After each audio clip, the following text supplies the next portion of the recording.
నమస్కారం వార్తా కిరణం వార్తలకు స్వాగతం నా పేరు లక్ష్మి వార్తల్లో ముందుగా హెడ్లైన్స్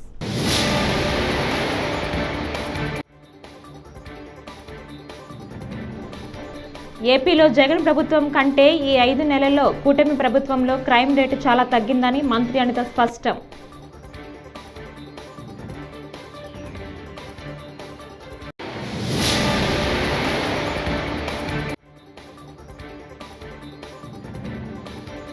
దొంగ కేసులు పెడితే ఊరుకో మహిళలపై నీచమైన పోస్టులు పెడుతున్నారు ఆర్కే రోజా విమర్శ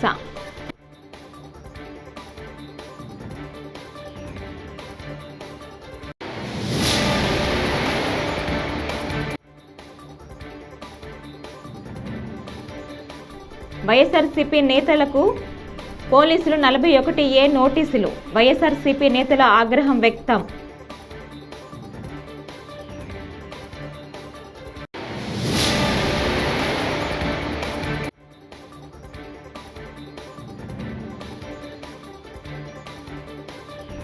సీఎం రేవంత్ రెడ్డిపై ఎంపీ ఈటెల రాజేందర్ సంచలన వ్యాఖ్యలు. ఈ డీటెయిల్స్ చూస్తే ఆంధ్రప్రదేశ్ అసెంబ్లీ బడ్జెట్ సమావేశాలు సోమవారం ఉదయం 9 గంటలకు ప్రారంభమయ్యాయి. ప్రశ్నోత్తరాల సమయం కొనసాగుతోంది. అయితే శాసన మండలిలో మహిళల అత్యాచారాలపై వాడవేడి చర్చ జరిగింది. ప్రశ్నోత్తరాల సమయంలో సభ్యుల మధ్య వాగ్వాదం మొదలైంది. ఈ విషయంపై హోంమంత్రి వంగలపూడి అనిత మాట్లాడుతూ ఏపీలో జగన్ ప్రభుత్వం కంటే ఈ 5 నెలల్లో కూటమి ప్రభుత్వంలో క్రైమ్ రేటు చాలా తగ్గిందని మంత్రి అనిత స్పష్టం చేశారు. అదేవిధంగా అధ్యక్ష చాలా ఇష్యూస్ ఉన్నాయి అధ్యక్ష, మీరు చెప్తున్నారు. ఇందాకే అమ్మ నేను లాస్ట్ లో మాట్లాడతా. ఈ రోజు అదేవిధంగా అధ్యక్ష గౌరవ సభ్యులు పోలీస్ డిపార్ట్మెంట్ నుంచి వచ్చారు.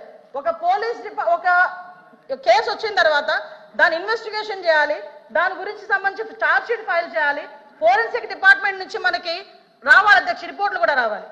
అమరావతిలో ఫోరెన్సిక్ డిపార్ట్మెంట్ సంబంధించి ఒక ల్యాబొరేటరీ కట్టడానికి సెంట్రల్ గవర్నమెంట్ దగ్గర 200 కోట్ల రూపాయలు శాంక్షన్ చేస్తే కేవలం అమరావతిలో ఉన్నది ఆ ఒక్క ల్యాబొరేటరీ అనే ఉద్దేశంతో ఈ రోజుకి కన్స్ట్రక్షన్ మధ్యలో ఆపేసి 5 సంవత్సరాలు ఫోరెన్సిక్ ల్యాబొరేటరీని కూడా ఒక్క స్టెప్ ముందుకేయకుండా చేసిన మీరు ఈ రోజు ఫోరెన్సిక్ ల్యాబొరేటరీ గురించి మాట్లాడుతుంటే బాధ అనిపిస్తుంది అధ్యక్ష.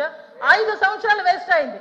ఈ రోజు 5 సంవత్సరాల్లో ఫోరెన్సిక్ ల్యాబొరేటరీ కనుక జరుగుంటే, నిర్మాణం జరుగుండి ఈ రోజుకి కూడా లైవ్ లో ఉండుంటే ఇలాంటి సంఘటనలు జరిగిన వెంటనే శిక్ష పడేదానికి 4 సంవత్సరాలు 5 సంవత్సరాలు అవసరం లేదు అధ్యక్ష. 4-5 నెలల్లో శిక్ష పడి నేరస్తున్న వాళ్ళు ఈ రోజు జైలు శిక్ష అనుభవించే పరిస్థితులు ఉండేది అధ్యక్ష. ఆ రోజు జరిగిన ల్యాబ్సెస్ ఇన్ని మన దగ్గర పెట్టుకొని వాళ్ళ దిశ చట్టానికి 4 వీలర్స్ అన్నారు, 2 వీలర్స్ అన్నారు. ఎక్కడ ఉన్నాయి అధ్యక్ష? మంత్రి గారు ఒక్క విషయం వినాలి. ఇప్పుడు అడిగిన దానికి సమాధానం చెప్పండి. మీ ఒక్క ప్రశ్నకే అరగంట టైం తీసుకుంటే సభ నడపాలి కదా. మీరు క్లోజ్ చేయండి. అడిగిన దానికి చెప్పండి అధ్యక్ష. నాకు ఒక మాట, వీళ్ళందరూ క్వశ్చన్స్ వేశారు అధ్యక్ష. నేను వాళ్ళు వేసిన క్వశ్చన్స్ కి బియాండ్ ఒక లైన్ కూడా లేదు. మీరు క్వశ్చన్ కి సమాధానం చెప్పండి, తప్పేం లేదు. క్వశ్చన్ కి సమాధానం ఎన్నికల సమయంలో ఇచ్చిన హామీలను అమలు చేయలేక డైవర్షన్ పాలిటిక్స్తో నెట్టుకొస్తున్నారని కూటమి ప్రభుత్వంపై వైసీపీ నాయకురాలు మాజీ మంత్రి రోజా విమర్శలు గుప్పించారు. వైసీపీకి చెందిన మహిళలపై నీచంగా పోస్టులు పెడుతున్నారని మండిపడ్డారు. వైసీపీ నేతలపై సోషల్ మీడియాలో అసభ్యకర పోస్టులు పెట్టిన కూటమి కార్యకర్తలపై చర్యలు తీసుకోవాలని కోరుతూ తిరుపతి ఈస్ట్ పిఎస్లో రోజా, మాజీ డిప్యూటీ సీఎం నారాయణ స్వామి, మాజీ ఎమ్మెల్యే భూమన కరుణాకర్ రెడ్డి ఫిర్యాదు చేశారు. ఈ సందర్భంగా మీడియాతో రోజా మాట్లాడుతూ ఈ వ్యాఖ్యలు చేశారు. అలాగే మహిళలను కూడా చూడకుండా మా అందరి మీద నీచాతి నీచంగా పోస్టులు పెట్టి అవమానిస్తుంటే వారి మీద కేసు ఇవ్వడానికి వస్తే కనీసం ఆ కేసు ఏదైతే రిప్రజెంటేషన్ మేము ఇచ్చామో దానికి రిసీవ్ కాపీ ఇవ్వడానికి కూడా 10 ఫోన్లు చేయడానికి లోపలికి బయటకి తిరుగుతూ తర్జన పడుతున్నారు. ఈరోజు ఇచ్చిన రిప్రజెంటేషన్కి ఒక రిసిప్ట్ ఇచ్చి ఆ తర్వాత దాంట్లో ఏముందో చదివి దాన్ని ఎలా ఇన్వెస్టిగేట్ చేయాలని పై ఆఫీసర్లని అడగటం మనం చూసాం. కానీ అసలు రిప్రజెంటేషన్ తీసుకొని రిసిప్ట్ ఇవ్వడానికే 100 సార్లు ఫోన్ చేయాల్సిన పరిస్థితి వచ్చిందంటే ఈ రాష్ట్రంలో పోలీసులు కూటమి ప్రభుత్వం యూనిఫామ్ వేసుకోకపోయినా వారికి పని చేస్తున్నారనేది స్పష్టంగా అర్థమవుతుంది. గతంలోనే చెప్పాం, ఇప్పుడు మళ్ళీ చెప్తున్నాం. పోలీసులు మీ నెత్తి మీద ఉన్న టోపీ మీద ఉన్న ఆ 3 సింహాలకి సెల్యూట్ కొట్టి న్యాయంగా పనిచేయండి. అంతేగాని రాష్ట్రంలో 3 పార్టీలు కలిసి కూటమి ప్రభుత్వంగా ఉందని ఆ 3కి సెల్యూట్లు కట్టి ఏకపక్షంగా మీరు నిర్ణయాలు తీసుకోవద్దు. ప్రజలు తిరగబడే రోజులు వస్తాయని కూడా హెచ్చరిస్తున్నాం. ఈరోజు ఏ విధంగా తయారయ్యారంటే చంద్రబాబు నాయుడు చేయాల్సిన తప్పులన్నీ ఆయన చేస్తాడు, చేయిస్తాడు. ఎదుటి వాళ్ళ మీద నిందలు వేసి శ్రీరంగ నీతులు చెప్పడం మనం గమనించాం. వ్యక్తిత్వ హననం అనేది చంద్రబాబు నాయుడు చేయటంలో సిద్ధహస్తుడు. తనకి పిల్లనిచ్చిన ఎన్టీఆర్ గారికే బట్టలు ఇప్పించి కార్టూన్లు వేయించిన గనుడు. ఇప్పుడు సీఎం రేవంత్ రెడ్డిపై ఎంపీ ఈటెల రాజేందర్ సంచలన వ్యాఖ్యలు చేశారు. లగచర్లలో అధికారులపై దాడి చేసిన ఘటనలో అరెస్టు చేసిన బాధిత రైతులను సోమవారం సెంట్రల్ జైల్లో పరామర్శించారు. ఈ సందర్భంగా ఆయన మీడియాతో మాట్లాడుతూ రేవంత్ రెడ్డికి ఓటు వేసి కొండనాలుకకి మందు వేస్తే ఉరనాలుక ఓడినట్టు అయ్యిందని, కొడంగల్ నియోజకవర్గ రైతులు పరిస్థితి ఉందని దుయ్యబట్టారు. కాంగ్రెస్ వాళ్ళే ఈ ఘటనకు స్కెచ్ వేసుకుని రైతులపై దాడులు చేయించారని ఆరోపించారు. చేస్తే అంతే పాపం తగ్గుతుంది. రేవంత్ రెడ్డి గారు, నీకు ఓట్లు వేసి గెలిపిస్తే మా వెనుకబడ్డ ఈ కొడంగల్ నియోజకవర్గంలో ప్రజలకు లాభం జరుగుతుందని చెప్పి ఆశించడం కానీ, కొండ నాలుకకు మంది ఎత్తే ఉన్న నాలుక పోయినట్టుగా మా భూములు ఇట్లా గుంజుకుంటామని చెప్పి ఆశించలేదు రేవంత్ రెడ్డి గారు అని చెప్పి వాళ్ళు ఎన్నిసార్లు ప్రభుత్వ అధికారులు గ్రామాలకు వెళ్ళినప్పటికి కూడా మేము సచేమిరా భూములు ఇవ్వమని చెప్పిండ్రు. ఇన్నిసార్లు చెప్తున్నప్పుడు వాళ్ళు పాదయాత్రలు చేసిండ్రు, దొరికిన లీడర్ కల్లా దరఖాస్తు ఇచ్చి దండం పెట్టిండ్రు, అధికారుల చుట్టూ తిరిగిండ్రు. ఇంత ప్రశాంతమైన ఉద్యమం ఇట్లే కొనసాగితే రేపు ఆ నియోజకవర్గంలో రాజకీయంగా నాకు పుట్టగతులు ఉండవనేటువంటి భావించి, నేను తలపెట్టిన ప్రాజెక్టు కనుక అమలు కాకపోతే నా పరువు పోతుందని చెప్పి భావించి వాళ్ళే స్వయంగా ఒక స్కెచ్ చేసుకొని ఈ ప్రజాస్వామికమైనటువంటి ఉద్యమాన్ని హింసకు తీసుకుపోవాలని చెప్పి వాళ్ళే కుట్రపూరితంగా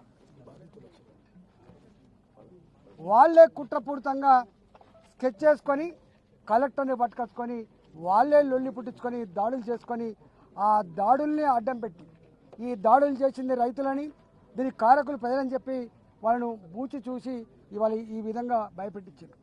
వారు చెప్పింది ఎంపీ గారు స్వయంగా. ఎంపీ గారు కానీ ఎమ్మెల్యే గారు కానీ ప్రజాప్రతినిధులు ప్రజలకు ఏం హామీ ఇస్తారు? మీకు ఆపద వచ్చినప్పుడు, అవసరం వచ్చినప్పుడు మీ కాలుకు ముళ్ళుతే పన్నుతో పీకే సర్వీస్ చేస్తామని చెప్పి చెప్తారు. మొన్ననే పార్లమెంటుకు వారు బ్రహ్మాండంగామైనటువంటి దాంతో గెలిచి వచ్చారు. వారి ప్రజలకు అక్రమంగా దుర్మార్గంగా కొడితే కేసులు పెడితే పలకరిద్దాము, వాళ్ళ కుటుంబ సభ్యులకు ధైర్యాన్ని ఇద్దామని చెప్పిపోతే 20 కిలోమీటర్ల ముందే బారికేడ్లు వేసి 144 సెక్షన్లు పెట్టి మీరు పోవడానికి వీల్లేదని చెప్పి ఇవాళ ప్రజలకు సేవ చేసేటువంటి అధికారాన్ని కట్టేలు చేసిన పోలీసుల మీద కూడా చర్య చేపట్టకపోతే తప్పకుండా వారు ఇప్పటికే ప్రివిలేజ్ మోషన్ ఇచ్చారు. ఎర్రగొండపాలెం వైఎస్ఆర్సీపీ ఎమ్మెల్యే తాటిపత్రి చంద్రశేఖర్కు పోలీసులు 41A నోటీసులు పంపించారు. మంత్రి నారా లోకేష్పై ఎక్స్లో అవినీతి ఆరోపణలు చేశారంటూ పోలీసులు ఇంటికి వెళ్లి ఎమ్మెల్యేకు 41A నోటీసులను పోలీసులు అందజేశారు. అధికార పార్టీ కక్ష సాధింపు చర్యలపై వైఎస్ఆర్సీపీ నేతలు ఆగ్రహం వ్యక్తం చేస్తున్నారు. మరోవైపు వైఎస్ఆర్సీపీ నాయకుడు మాజీ film development corporation chairman Posani కృష్ణమురళిపై సిఐడిలో కేసు నమోదు చేసింది. ఉద్దేశపూర్వకంగా చంద్రబాబుపై అనుచిత వ్యాఖ్యలు చేశారని గత నెల 9న తెలుగు యువత రాష్ట్ర అధికార ప్రతినిధి బండారు వంశీకృష్ణ సిఐడికి ఫిర్యాదు చేయడంతో కేసు నమోదు చేసినట్లు చెబుతున్నారు. గతంలో దశాబ్దాలుగా పేదలుగా ఉండిపోయినటువంటి దళితుల్ని, వెనకబడినటువంటి తరగతులకు చెందినటువంటి వారిని, మైనారిటీ సోదరుల్ని ఆదుకునే విధంగా ఎన్నో దశాబ్దాలుగా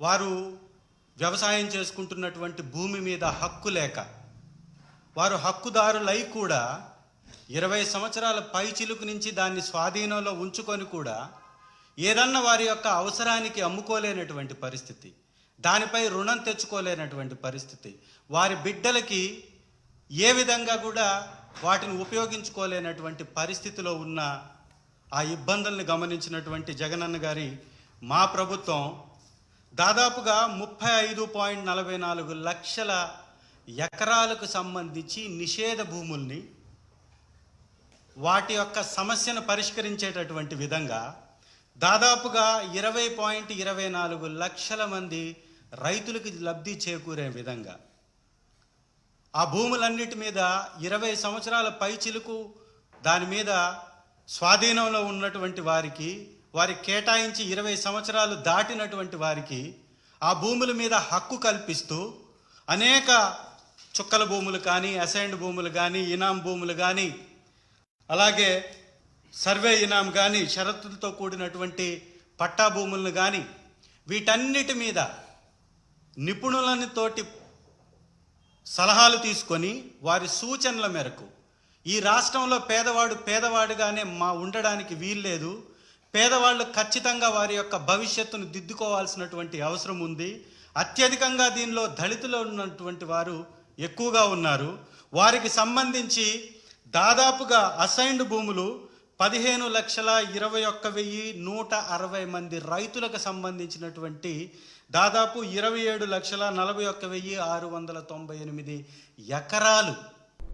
ఎన్నికల ముందు రాష్ట్ర ప్రభుత్వాన్ని నిందిస్తూ 14 లక్షల కోట్ల అప్పులు చేశామని దుష్ప్రచారం చేసినట్లు టీడీపీ కూటమి ఇప్పుడు అధికారంలోకి వచ్చాక అది నిజమని చూపేందుకు విశ్వ ప్రయత్నం చేస్తోందని మాజీ ఆర్థిక మంత్రి బుగ్గన రాజేంద్రనాథ్ రెడ్డి అన్నారు.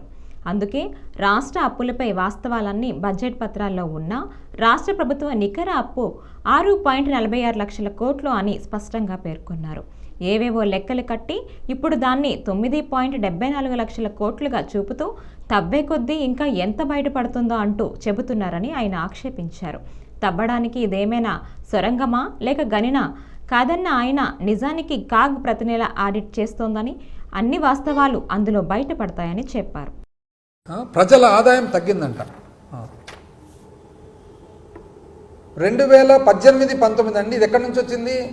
Ministry of statistics and programme implementation, government of India, MoSPI ప్రకారము 2018-19లో ఆంధ్రప్రదేశ్ రాష్ట్రంలో పర్ క్యాపిటల్ ఇన్కమ్ ఒక్కొక్క వ్యక్తికి సంబంధించిన ఆదాయం ఏదైతే ఉందో 1,54,031 రూపాయలు ఆంధ్ర రాష్ట్రానికి 18వ స్థానంలో ఉన్నామండి. 18వ స్థానంలో. 2022-23కి వచ్చేటప్పటికి 1,54,031 రూపాయలు కాస్త మాకు పరిపాలన రాదు కదండి, మీకే కదా పరిపాలన వచ్చేది. 2,19,881 రూపాయలకు పెరిగి మనం 15వ స్థానానికి పెరిగినాం. 18వ స్థానం నుంచి 15వ స్థానానికి ఎందుకు? మీ టైంలో 1,54,031 రూపాయలు ఉండగా మా టైంలో 2023కే 2,19,800 అంటే 2,20,000 రూపాయల నుంచి మంచి. కానీ రాలే. ఎంత అన్యాయం అండి. ఏం చెప్పాలనో ఏమో దేవుడా. నేను చెప్తే కదా, పడుకున్న తోళ్ళని అయితే మనం లేపొచ్చు కానీ నటించే తోళ్ళని ఇది కాక ఇంకా నెక్స్ట్ మళ్ళా ఉండండి సమయం. ఎందుకంటే పెద్ద ఆయన యనమల రామకృష్ణ గారు మాట్లాడినారు. ఆయన ఏమంటారంటే, యనమల రామకృష్ణ గారు ఏందేందో కౌన్సిల్లో ఎట్లా చెప్తాడు. ఆయన మళ్ళీ ఎంత అనుభవం ఉంది ఆయనకు. ఏమంటాడు తెలిసిన? 14 లక్షల కోట్ల అప్పు ఉందంట ఇప్పుడు కూడా. మళ్ళా మరి ముఖ్యమంత్రి చెప్తున్నాడు 9,74,000 కోట్లని, నువ్వు ఈ పక్క హౌస్లో కూర్చొని 14 లక్షల కోట్లని మీరు చెప్తారు. ఏందండి ఇది? నాకు అర్థంగా. ఏదో ఒక్కటి కూర్చొని ఒక మీటింగ్ పెట్టుకొని డిసైడ్ చేసుకోండి ఏదో ఒకటి. ఎందుకు ఇట్లా ప్రజలంతా సతాయిస్తారు ఊరికే? ఎందుకు తెలిసిన? రామకృష్ణ గారు లెక్క ఈయన ఇంకా విచిత్రమైన లెక్క. ఏమంటాడు తెలిసిన? ఈయన వాల్యూమ్ 5లో మీరు చూడండి. వాల్యూమ్ 5 ఇప్పుడే చూపిస్తుంది కదా ఎంత వస్తుంది వాల్యూమ్ 5లో. ఆయన చెప్పే ప్రకారం వాల్యూమ్ 5 చూడండి. వాల్యూమ్ 5లో 14 లక్షల కోట్లు ఎక్కడ లేదండి. వాల్యూమ్ 5లో ఉండేది 1,54,000 కోట్లే ఉండేది. ఇది కాక ఏమంటాడు తెలిసిన? నేను ఎక్కడ 1,00,000 కోట్ల రూపాయల ఆర్థిక వ్యవస్థగా మహారాష్ట్ర మారాలంటే ఎన్డీఏ కూటమి వల్లే సాధ్యమని ఏపీ ఉప ముఖ్యమంత్రి పవన్ కళ్యాణ్ అన్నారు. మహారాష్ట్రలో ఎన్డీఏ కూటమి తరపున ఆయన ఎన్నికల ప్రచారం నిర్వహించారు. నాదెండ్ జిల్లా డెగ్లూరులో నిర్వహించిన సభలో పాల్గొన్న పవన్ కళ్యాణ్ ఛత్రపతి శివాజీపై తనకున్న గౌరవాన్ని తెలిపేందుకు ఈ రాష్ట్ర నేలపైకి వచ్చానని తెలిపారు. నేను కేవలం ఓట్లు వేయమని అడగడానికి రాలేదు. ఎందరో మహనీయులు పుట్టిన ఈ మహారాష్ట్ర నేలపై నాకున్న గౌరవాన్ని తెలుపడానికి వచ్చాను. ఛత్రపతి శివాజీ పుట్టిన నేల, మన హక్కుల కోసం పోరాడటం నేర్పిన నేల. అలాంటి నేలపై నాకున్న గౌరవాన్ని తెలపడానికి వచ్చాను. స్వరాజ్యం అనే పదానికి అర్థం తెలిపిన గొప్ప నేలపై నాకున్న గౌరవాన్ని తెలియజేయడానికి వచ్చాను. బాబాసాహెబ్ అంబేద్కర్ కు కర్మభూమిగా నిలిచిన ఈ గొప్ప నేలపై నాకున్న గౌరవాన్ని తెలపడానికి వచ్చాను.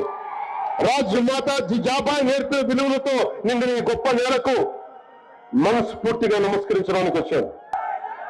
నాకు బాలాసాహెబ్ ఠాక్రే గారిని ఆయన జీవించి ఉండగా నాకు కలిసే అవకాశం రాలేదు.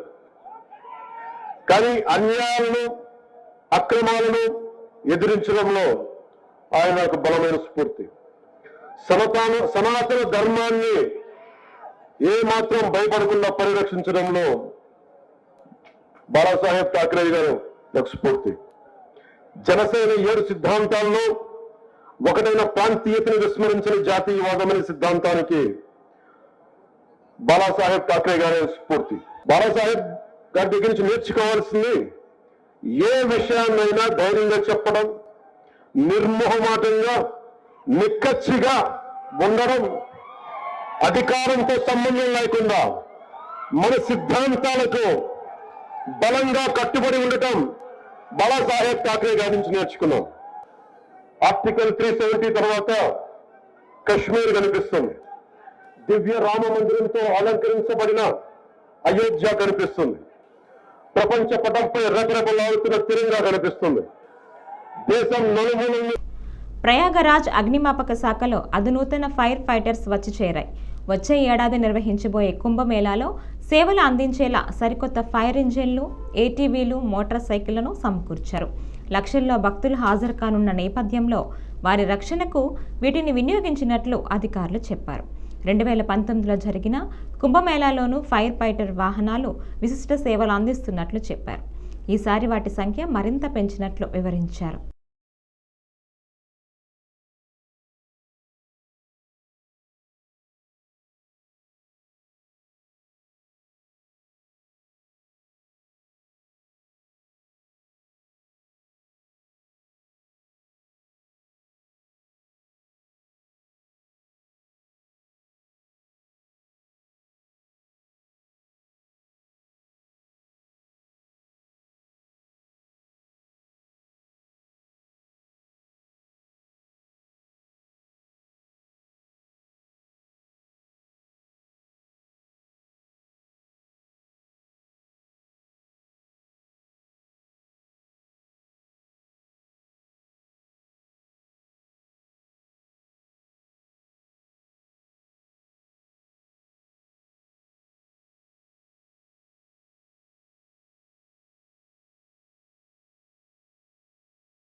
పెండింగ్లో ఉన్న పీఆర్సీ బకాయిల చెల్లింపులపై రాష్ట్ర స్థాయి ఉద్యమాలకు ఉపాధ్యాయులు సిద్ధం కావాలని కర్నూలు జిల్లా ఎస్టీయూ నాయకులు రామ్మోహన్ రెడ్డి పిలుపునిచ్చారు.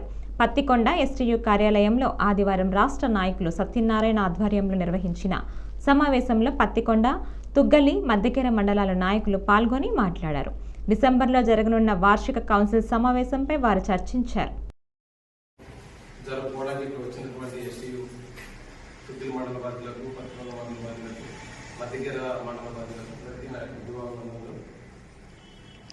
రేపు నెలలో జరగబోయేటువంటి వార్షిక కౌన్సిల్, జిల్లా కౌన్సిల్కి మునుపు మనం మండలాల వారీగా అందరూ ఆ కౌన్సిల్ కోసం సమాయత్తం అవ్వాల్సినటువంటి అవసరం ఉంది. కాబట్టి ఈరోజు మనం ఒక మండల లెవెల్, తాలూకా లెవెల్ సమావేశాలు పెట్టుకున్నాం. సభ్యత్వాలకు సంబంధించి, సంఘ నిర్మాణానికి సంబంధించి